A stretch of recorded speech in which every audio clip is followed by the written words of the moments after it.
Hello students, welcome to online school. आज मैं आपको बताने वाला हूँ समास की परिभाषा और समास के भेद। ठीक है, समास की परिभाषा और समास के भेद। तो पहले हम समास की परिभाषा देख लेते हैं। ठीक है, समास को संक्षिप्तीकरण भी कहा जाता है। ठीक है, समास को संक्षिप्तीकरण भी कहा जाता है। दो या दो से अधिक शब्दों से मिलकर बने हुए एक नवीन एवं सार्थक शब्दों को समास कहते हैं। ठीक है, एक बार डेफिनेशन फिर से देख लीजिएगा। समास को संक्षिप्तीकरण भी कहा जाता है। दो या दो से अधिक शब्दों से मिलकर बने हुए एक नवीन एवं सार्थक शब्दों को समास कहते हैं। ठीक है, जैसे रसोई घर। ठीक है, जैसे कि रसोई घर, रसोई के लिए घर। ठीक है, इस समास का एग्जाम्पल है। ठीक है, तो हम समास के भेद देख लेते हैं। ठीक है, समास के भेद। समास के निम्नलिखित 6 भेद होते हैं। ठीक है, समास के निम्नलिखित 6 भेद होते हैं। ठीक है, फर्स्ट में दिया गया है द्वंद्व समास, द्विगु समास, तत्पुरुष समास, कर्मधारय समास, अव्ययी भाव समास, बहुव्रीहि समास। ठीक है, तो अब हम इनको एक एक करके एक्सप्लेन कर लेते हैं। ठीक है, इसमें हम फर्स्ट में देखते हैं द्वंद्व समास। ठीक है, जिस समास में पूर्व पद और उत्तर पद दोनों ही प्रधान हो, अर्थात अर्थ की दृष्टि से दोनों का स्वतंत्र अस्तित्व हो और उनमें मध्य संयोजक शब्द का लोप हो, तो उन्हें द्वंद्व समास कहते हैं। ठीक है, तो उन्हें द्वंद्व समास कहते हैं। ठीक है, एक बार फिर से देख लीजिएगा। जिस समास में पूर्व पद और उत्तर पद दोनों ही प्रधान हो, अर्थात अर्थ की दृष्टि से दोनों का स्वतंत्र अस्तित्व हो। ठीक है, अर्थ की दृष्टि से दोनों का स्वतंत्र अस्तित्व हो और उनमें मध्य संयोजक शब्द का लोप हो, तो उन्हें द्वंद्व समास कहते हैं। ठीक है, जैसे कि पाप पुण्य, पाप और पुण्य। जैसे सीता राम, सीता और राम।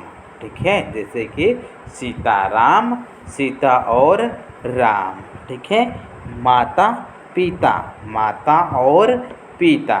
ठीक है, जैसे कि सुख दुख, सुख और दुख। ठीक, यह द्वंद्व समास का एग्जाम्पल है। ठीक है, नेक्स्ट देखते हैं द्विगु समास। ठीक है, द्विगु समास देख लेते हैं। जिस समास में पूर्व पद, जिस समास में पूर्व पद संख्यावाचक हो। ठीक है, पूर्व पद संख्यावाचक हो, द्विगु समास कहलाता है। ठीक है, जिस समास में पूर्व पद संख्यावाचक हो, द्विगु समास कहलाता है। जैसे जैसे त्रिलोक, तीनों लोकों का समाहार। ठीक है, त्रिलोक, तीनों लोकों का समाहार। नवरात्र, नवरात्रियों का समूह। ठीक है, नवरात्र, नवरात्रियों का समूह। सप्तद्वीप, 7 दिनों का समूह। ठीक है, सॉरी, सप्तद्वीप, 7 द्वीपों का समूह। नेक्स्ट देखते हैं सतमंजिल, 7 मंजिलों का समूह। ठीक है, सतमंजिल, 7 मंजिलों का समूह। ठीक है, नेक्स्ट देखते हैं तत्पुरुष समास। ठीक है, तत्पुरुष समास देख लेते हैं। जिस समास में पूर्व पद गौण तथा उत्तर पद प्रधान हो। ठीक है, जिस समास में पूर्व पद गौण तथा उत्तर पद प्रधान हो, तत्पुरुष समास कहलाता है। ठीक है, उस समास को तत्पुरुष समास कहते हैं। दोनों पदों के बीच, दोनों पदों के बीच प्रसर्ग का लोप होता रहता है। प्रसर्ग लोप, प्रसर्ग लोप के आधार पर तत्पुरुष समास के 6 भाग होते हैं। ठीक है, एक बार फिर से देख लीजिएगा। जिस समाज में पूर्व पद गौण तथा उत्तर पद प्रथम हो तत्पुरुष समास कहलाता है। दोनों पदों के बीच परसर्ग का लोप रहता है। परसर्ग लोप के आधार पर तत्पुरुष समास के 6 भागों में बांटते हैं। ठीक है, फर्स्ट नंबर में दिया गया है कर्म तत्पुरुष, कारण तत्पुरुष, संप्रदान कारक, अपादान कारक, संबंध कारक, अधिकरण कारक। ठीक है, फर्स्ट में दिया गया है कर्म तत्पुरुष, कारण तत्पुरुष, संप्रदान कारक, अपादान कारक, संबंध कारक, अधिकरण कारक। ठीक है, तत्पुरुष समास में कारक चिन्हों का प्रयोग होता है। ठीक है, तत्पुरुष समास में कारक चिन्हों का प्रयोग होता है। जैसे राजपुत्र राजा का पुत्र। ठीक है, जैसे कि राजपुत्र राजा का पुत्र। ठीक है, नेक्स्ट देखते हैं कर्मधारय समास। ठीक है, कर्मधारय समास देख लेते हैं। इसमें समस्त पद समान रूप से प्रधान होता है। ठीक है, इसमें समस्त पद समान रूप से प्रधान होता है। इसके लिंग वचन भी समान होते हैं। ठीक है, कर्मधारय समास के लिंग वचन भी समान होते हैं। इस समास में पहला पद विशेषण तथा दूसरा पद विशेष्य होता है। ठीक है, इस समास में पहला पद विशेषण तथा दूसरा पद विशेष्य होता है। विग्रह करने पर कोई नया शब्द नहीं बनता है। ठीक है, विग्रह करने पर कोई नया शब्द नहीं बनता है, कर्मधारय समास कहलाता है। ठीक है, इस समास को कर्मधारय समास कहते हैं। ठीक है, जैसे कि काली मिर्च, काली है जो मिर्च, काली मिर्च, काली है जो मिर्च। नेक्स्ट देखते हैं नीलकमल, नीला है जो कमल। ठीक है, नीला है जो कमल। पीताम्बर, पीला है जो अंबर। ठीक है, पीताम्बर पीला है जो अंबर। चंद्रमुखी, चंद्र के समान मुखी वाले। ठीक है, चंद्र के समान मुखी वाले। ठीक है, यह कर्मधारय समास के एग्जाम्पल है। ठीक है, नेक्स्ट देखते हैं अव्ययी भाव समास। जिस समास में पूर्व पद अव्यय हो अव्ययी भाव समास कहलाता है। यह वाक्य में क्रिया विशेषता का कार्य करता है। ठीक है, जिस समास में पूर्व पद अव्यय हो अव्ययी भाव समास कहलाता है।